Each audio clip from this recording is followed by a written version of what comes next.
"You're clearly delusional," Leonard said, his voice echoing through the conference room as every pair of eyes turned toward me. "Desperate women like you always make things up." The words hit me like a physical blow, but I kept my expression neutral. I had learned that much during my 6 years at Halcyon Strategic Advisors here in Denver, Colorado. Never let them see you break. My name is Tiana Brooks, and I am 32 years old. For the past 6 years, I have worked as a senior analyst at this prestigious consulting firm, building a reputation for precision and calm leadership that I thought would protect me. I was wrong. As I sat in that sterile conference room, watching my colleagues avoid eye contact, I realized that everything I had worked for was crumbling around me.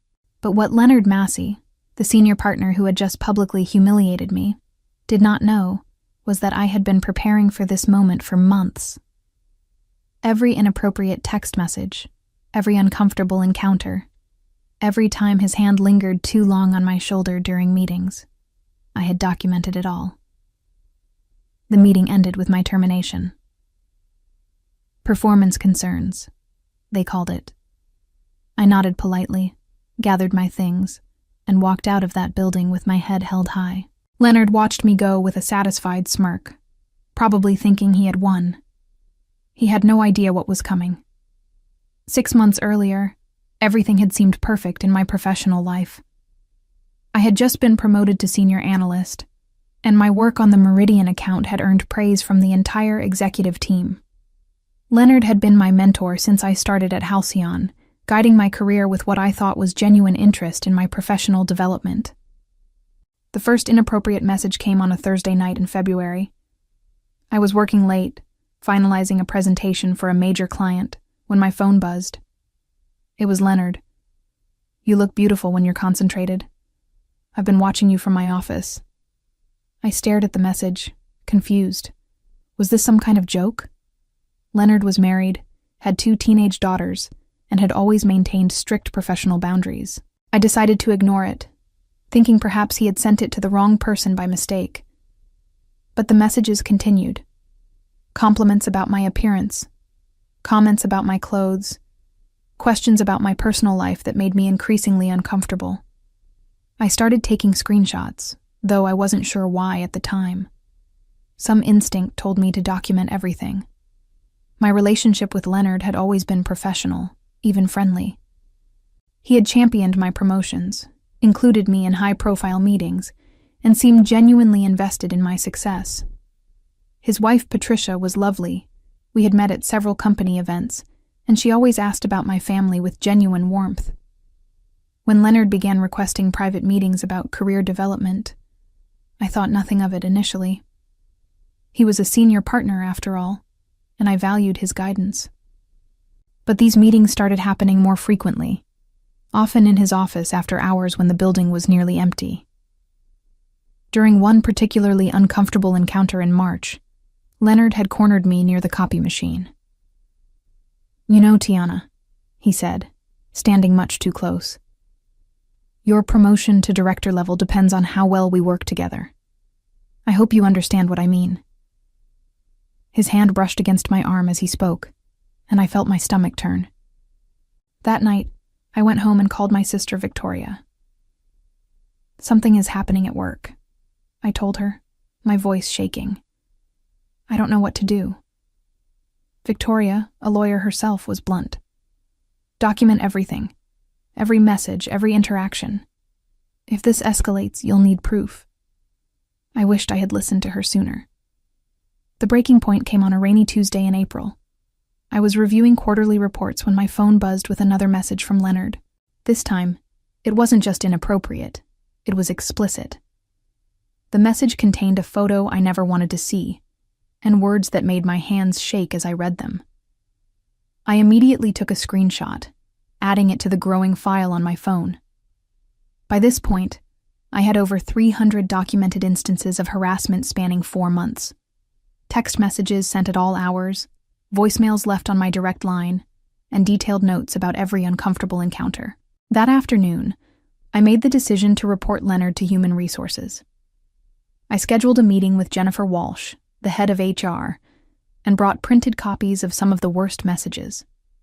Jennifer listened with a concerned expression, taking notes and assuring me that the company took these matters seriously. "We'll launch an immediate investigation," she promised. "In the meantime, try to maintain professional distance from Mr. Massey." For 2 weeks, I heard nothing. When I followed up with Jennifer, she seemed confused. "What complaint?" she asked, shuffling through papers on her desk. "I don't have any record of our conversation." My heart sank. The printed messages I had given her were nowhere to be found. It was as if our meeting had never happened. I realized then that Leonard's influence at Halcyon ran deeper than I had imagined. As a senior partner, he likely had connections throughout the company, including in HR. I decided to document our conversation with Jennifer as well, typing up detailed notes immediately after leaving her office. I also made multiple backup copies of all the evidence I had collected, storing them in different locations to ensure they couldn't disappear like my HR complaint had. The harassment escalated. Leonard became bolder, sending messages during business hours and making increasingly explicit comments during team meetings. He seemed to believe he was untouchable, that his position protected him from any consequences. One Friday evening, as I was preparing to leave the office, Leonard appeared in my cubicle. "Tiana, I need to see you in my office," he said, his tone leaving no room for argument. In his office, with the door closed, Leonard made his intentions crystal clear. "Your career at this firm depends on your cooperation," he said, his voice low and threatening. "I think you understand what that means." I stood up slowly, my heart pounding. "I understand perfectly," I replied, my voice steadier than I felt.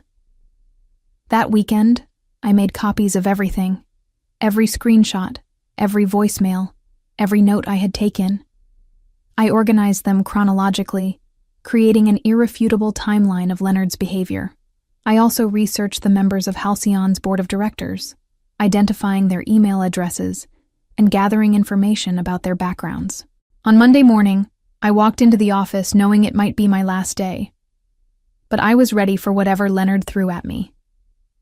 He had underestimated me completely, and that would be his downfall. Monday morning arrived with an ominous email in my inbox. Conference room B, 9 a.m. Mandatory attendance. It was signed by Jennifer Walsh from HR, but something felt wrong. Leonard's fingerprints were all over this. I spent the weekend preparing for war, but I wasn't ready for the ambush that awaited me. When I entered the conference room, Leonard was already there with Jennifer and 2 other senior partners I barely knew, David Harrison and Thomas Crawford. The setup screamed intimidation. "Tiana, please sit down," Jennifer said, her tone formal and cold, completely different from our previous conversation that she had mysteriously forgotten. "We need to discuss some serious allegations that have been brought to our attention." My stomach dropped. Allegations against me?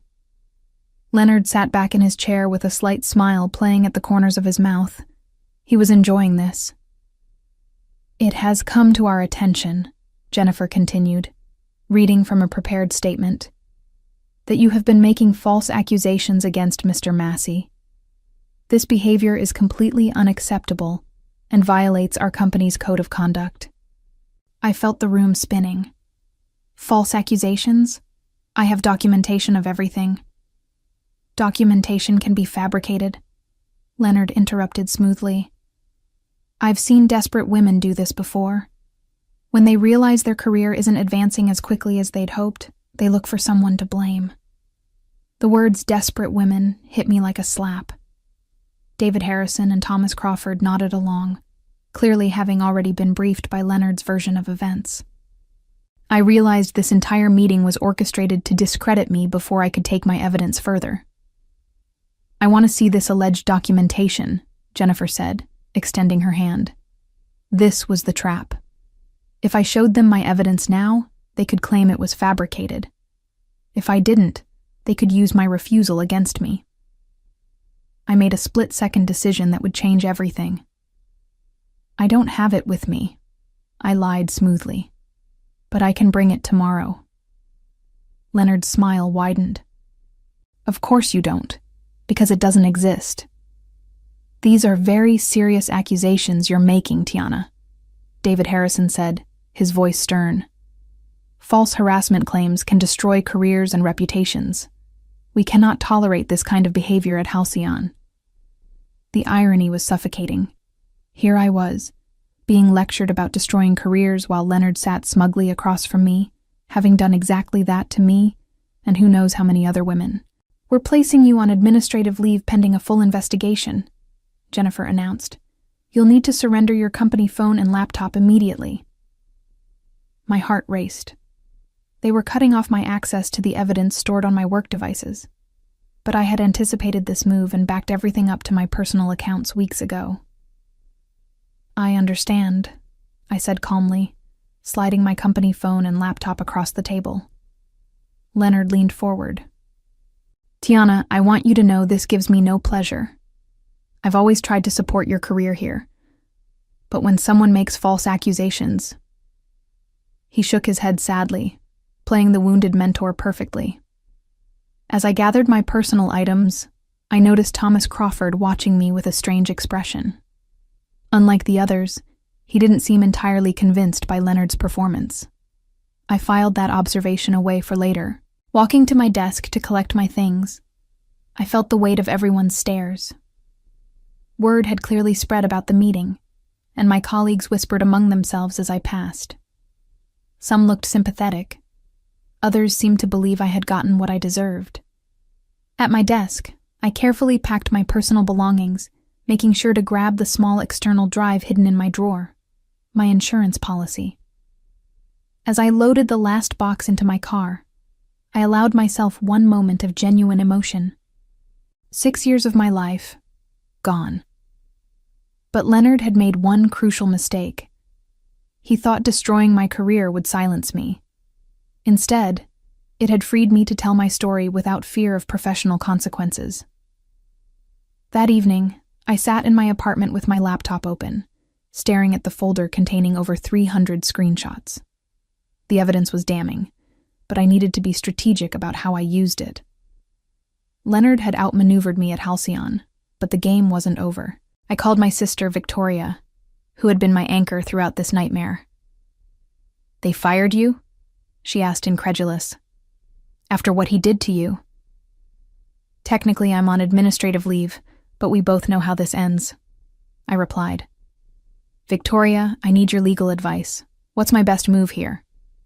Victoria, who specialized in employment law at her firm in Chicago, was quiet for a moment. You have 2 options. File a lawsuit, which could take years and might not get the justice you deserve. Or what? Go nuclear. Take this to the board, the media, social media. Make it impossible for them to ignore or cover up. I had been thinking the same thing.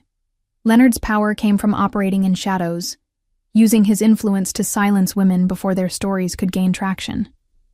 But what if I removed his ability to control the narrative? The board meeting, I said suddenly. Halcyon's quarterly board meeting is this Thursday. I saw it on the company calendar.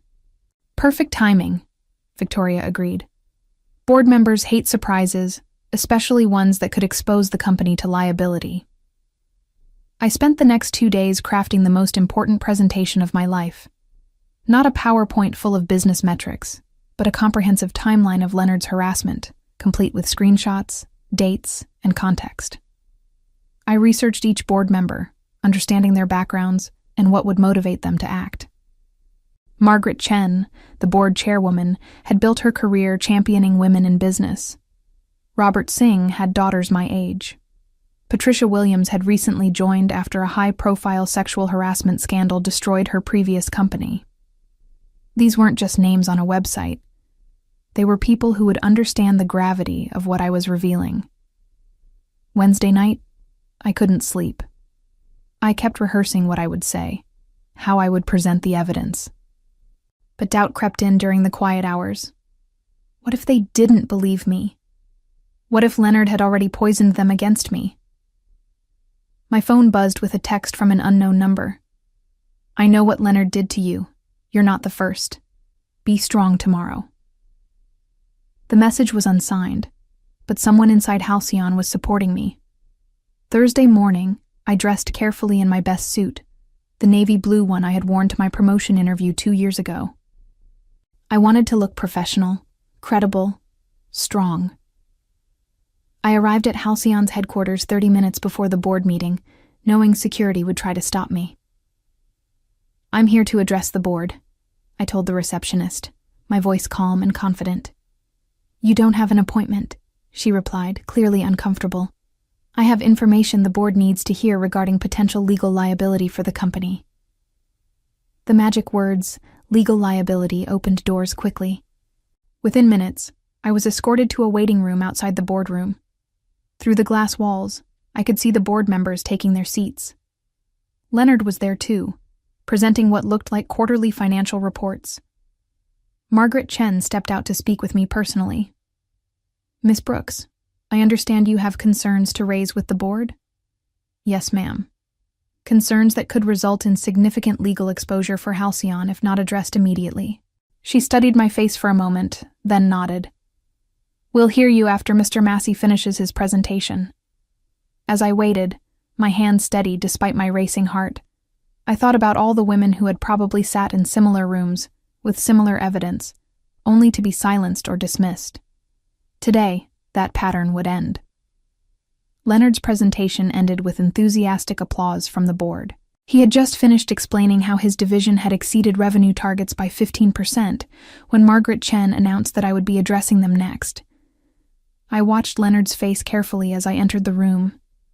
His confident smile faltered for just a moment before he recovered his composure. "I'm not sure why Miss Brooks is here," he said smoothly. "She's currently on administrative leave pending an investigation into some concerning behavior." "Mr. Massey, please take a seat," Margaret said firmly. "Miss Brooks, you have our attention." I had practiced this moment dozens of times, but standing before 9 board members felt surreal. These were some of the most powerful people in Denver's business community, and they were about to see Leonard's true character.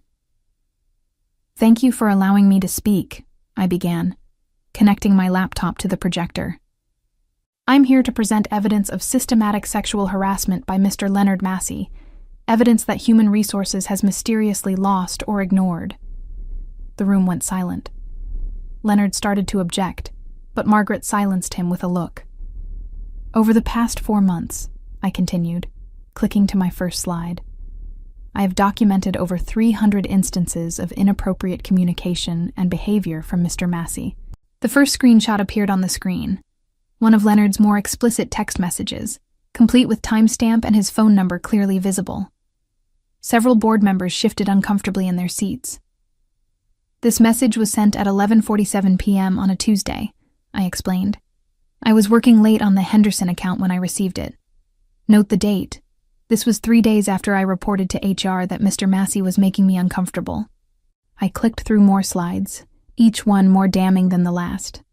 Photos Leonard had sent that I had to carefully obscure for the presentation. Voice messages transcribed word for word. A detailed timeline showing how his behavior escalated after I tried to set boundaries. Leonard's face had gone pale. "This is clearly fabricated," he said, his voice cracking slightly. "Anyone can fake text messages these days." "You're absolutely right," I replied calmly. "That's why I also have the original messages on my phone, complete with metadata that can be verified by any digital forensics expert." Robert Singh leaned forward. "Miss Brooks, you mentioned that HR lost your complaint?" "Yes, sir. I met with Jennifer Walsh, provided printed copies of evidence, and filed a formal complaint. 2 weeks later, when I followed up, she claimed to have no record of our meeting or the evidence I provided." Then Patricia Williams, who had been taking detailed notes, looked up sharply. "That's a very serious allegation against our HR department." "Which is why I documented that conversation as well," I said, clicking to another slide showing my typed notes from the meeting, complete with date and timestamps. The room was dead silent, except for the sound of keyboards as board members took notes. Leonard sat frozen. His earlier confidence completely evaporated. "There's one more thing," I said, clicking to my final slide. "Yesterday I received an anonymous message suggesting I'm not the first woman Mr. Massey has harassed at this company." Margaret Chen's expression hardened. "Thank you, Miss Brooks. We'll need copies of all this evidence for our investigation." "Of course," I replied, ejecting a USB drive from my laptop. "Everything is here, along with additional documentation." As I gathered my materials, Leonard finally found his voice. "You're destroying my family, my career, over a misunderstanding?" "No," I interrupted, looking him directly in the eyes. "You destroyed your own career the moment you decided to abuse your power." Walking out of that boardroom, I felt lighter than I had in months. The truth was finally out, and there was no putting it back in the box. 24 hours after my presentation to the board, Leonard Massey's career at Halcyon Strategic Advisors was over. I learned about it not from an official announcement, but from watching through the window of a coffee shop across the street as security escorted him from the building, carrying a single cardboard box. My phone had been ringing all morning. Victoria called first. "It's all over the industry blogs already. Senior partner terminated following harassment investigation." "You did it, Tiana." But the most satisfying call came from Margaret Chen herself. "Miss Brooks, I want to personally apologize for what you endured at our company. The board has voted unanimously to terminate Mr. Massey's partnership and begin a comprehensive review of our HR practices." The investigation that followed was swift and thorough.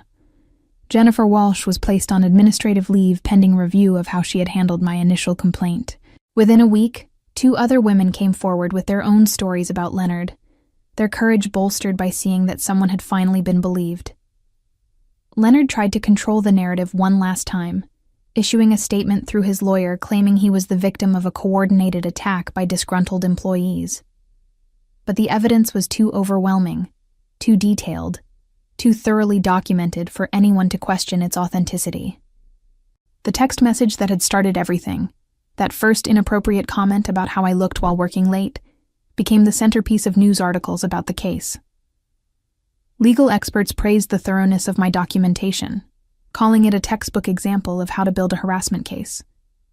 3 weeks after Leonard's termination, I received an unexpected phone call that would reshape my entire career trajectory. The caller introduced herself as Rebecca Morrison, senior partner at Pinnacle Risk Solutions, one of Halcyon's biggest competitors. "Miss Brooks, I've been following your situation closely," she said. "What you did took incredible courage, and frankly, it's exactly the kind of integrity we value at Pinnacle." The offer she made was stunning.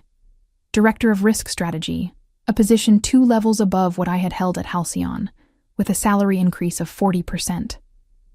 But more than the money or the title, it was the respect in her voice that moved me.